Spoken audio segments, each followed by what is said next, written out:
Bonjour.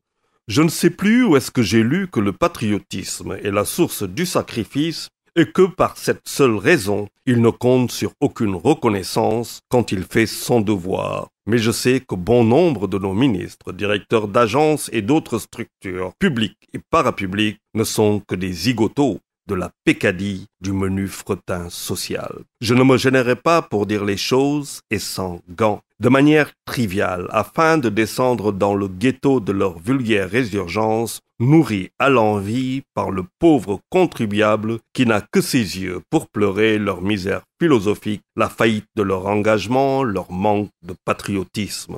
Près de 500 milliards de francs CFA dépensés en 19 ans dans des bolides et autres V8, sans compter les notes d'entretien et réparation et la facture salée du carburant, tous payés par le contribuable, à qui je me garderai de coller un mot renvoyant à 3 lettres que nous entendons pourtant tous, tant il tambourine dans nos têtes, et ça se dit ministre, homme d'État, patriote. Merci le maquis d'avoir arrêté les frais, mazouté la magouille, mis la main dans le cambouis et envoyé tout ce bazar chez les mécanos pour la pose d'un disque frein. Les huiles ne sont pas toujours ce qu'on croit, loin s'en faut. Et ce sont ces mêmes vérités cassantes, certes, mais absolument nécessaires pour qui veut avancer, qui doivent être mises en avant dans nos eaux territoriales. On ne peut parler de souveraineté nationale quand on est incapable d'assurer le minimum de surveillance sur terre, dans les airs et en mer.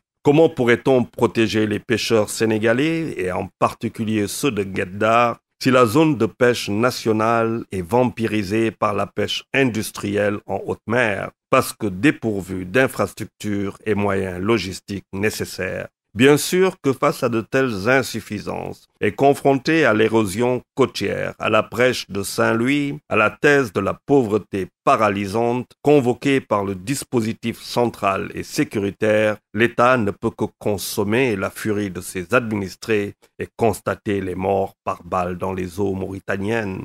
Fort heureusement, les dernières retrouvailles sénégalo-mauresques à Nouakchott ont donné les fruits de la maturité, du moins je l'espère, parce que toute autre vision centriste ne serait que perte de temps et par conséquent inappropriée dans ce monde qui change et ne pardonne aucune erreur stratégique. C'est dire ce que le Sénégal et son peuple attendent de leur élite. Au regard de ce qu'il y a à faire pour se rapprocher de l'exemple rwandais que je me refuserai de prendre en exemple, ce sont des pas de géant qu'il nous faut faire. Mais pour le moment, je me contenterai de ce coup de pied du maquis. J'adore encore quelques-uns et le pays émergera. Juma Mubarak et bon week-end à tous.